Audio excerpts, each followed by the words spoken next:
Before you scroll time has away, come. imagine I'm this ready. for a Let's moment. ride. What if the people you trusted the most turned their backs on you in your darkest hour? And what if hope arrived from a stranger you never saw coming? Stay with me until the end of this story, because it might just change the way you see kindness forever.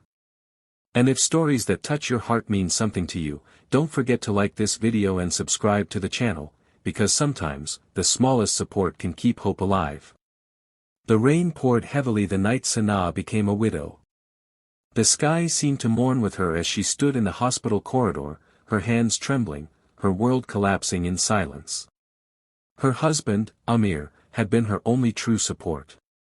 At just 32, she found herself alone with two young children, 8-year-old Hadi and 5-year-old Isa, clinging to her dupatta, too young to understand why their father wasn't coming home. In the days that followed, grief didn't come alone. It brought whispers. It brought judgment. It brought cold stares from relatives who once filled her home with laughter. At first, her in-laws pretended sympathy. They offered tea with tight smiles and hollow words. But soon, the real conversations began behind closed doors. "She can't stay here forever," her brother-in-law muttered one evening, not knowing Sanaa was within earshot. "We have our own expenses," his wife replied sharply. "And 2 children? That's too much responsibility." Sanaa stood frozen in the hallway, her heart breaking all over again. This house had once echoed with family dinners and shared jokes. Now, it felt like a place she was merely tolerated. Within a month, the polite distance turned into clear rejection. One afternoon, her mother-in-law placed a small suitcase near her room door. "Beta," she said without meeting Sanaa's eyes, "it's better if you return to your parents. We cannot manage everything." Sanaa swallowed the lump in her throat. Her parents were elderly and lived in a small village with barely enough for themselves. She knew she couldn't burden them. "Ami, I will find a way," she replied softly. That evening, with 2 sleepy children and 1 small suitcase, Sanaa stepped out of the only home her children had known. The gate closed behind her with a finality that echoed in her chest. The next few weeks were a blur of struggle. She rented a tiny, damp room at the edge of the city using the little savings she had. The walls were cracked, and a single window barely let in light. Hadi tried to be brave, helping his sister with her shoes, whispering, "Don't cry, Isa. Mama is strong." But at night, when the children finally slept, Sanaa allowed herself to break. She would sit by the window, staring at the dark sky, asking questions no one could answer. Why had life changed so suddenly? How could love disappear so quickly from people who once called her family? Determined not to give up, she began searching for work. She had completed her education years ago but never worked outside the home. Every interview seemed to end with polite rejection. "We'll call you," they would say. But no one ever did. One afternoon, exhausted and hungry, she sat on a park bench while the children played nearby. She counted the few notes left in her purse and felt panic rising in her chest. Rent was due in a week. That was when she noticed him. An elderly man sat at the other end of the bench, quietly feeding breadcrumbs to pigeons. He had kind eyes, silver hair, and a simple white kurta. He watched Hadi carefully tie Isa's shoelaces and smiled. "You have raised a good son," he said gently. Sanaa was startled. "Gee. He protects his sister. That is rare at his age." Sanaa managed a faint smile. "He had to grow up quickly." The man nodded, as if he understood more than she had said. "My name is Rahman," he offered. "And you?" "Sanaa." Over the next few days, their paths crossed again in the same park. Rahman never asked intrusive questions, but he listened when she spoke. Slowly, pieces of her story unfolded. One evening, after hearing about her unsuccessful job search, Rahman said thoughtfully, "I own a small bookstore nearby. It has been closed for months since my son moved abroad. I cannot manage it alone anymore.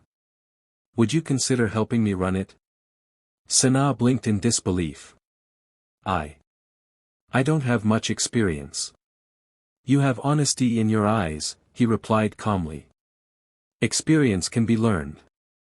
The next morning, Sanaa stood outside the small bookstore. Dust covered the windows, and the signboard hung crookedly. But when Rahman unlocked the door, something stirred in her heart. The smell of old books filled the air, a scent of stories, of possibilities. The work was not easy. She cleaned shelves, arranged books, managed accounts with Rahman's guidance.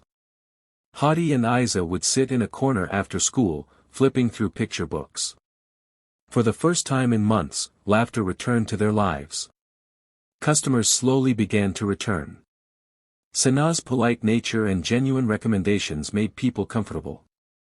She organized small reading sessions for children on weekends, and word spread through the neighborhood. One day, a woman approached the counter. Sanaa froze. It was her sister-in-law. "I heard you're working here," the woman said, her tone unreadable. "Yes," Sanaa replied steadily. There was a pause. "You look different." Sanaa understood what she meant.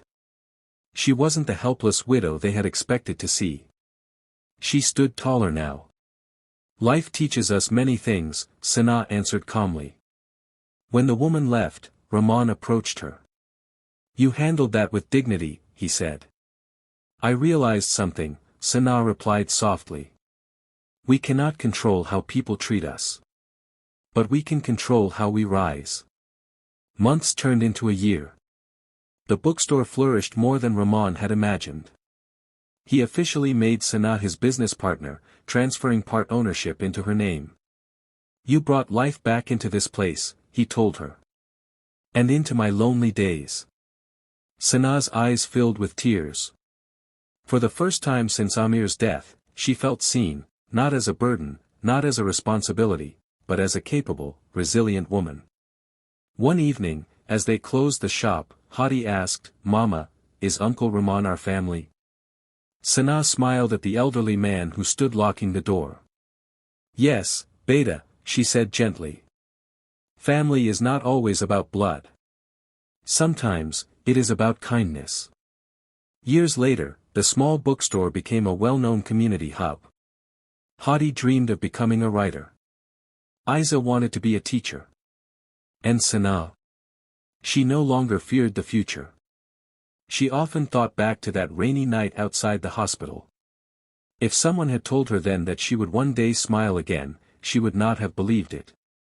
But life, she learned, has a strange way of sending light through unexpected doors. If this story touched your heart, remember this: no matter how dark your situation feels, your story is not over. Sometimes the chapter that feels like an ending is only the beginning of something beautiful. Be kind. Stand strong. And never underestimate the power of one compassionate stranger. If you believe in hope, in resilience, and in second chances, make sure you like this video and subscribe to the channel. Because stories like Sanaa's remind us that even after the deepest loss, new beginnings are possible, and sometimes, they arrive quietly, sitting beside us on a park bench.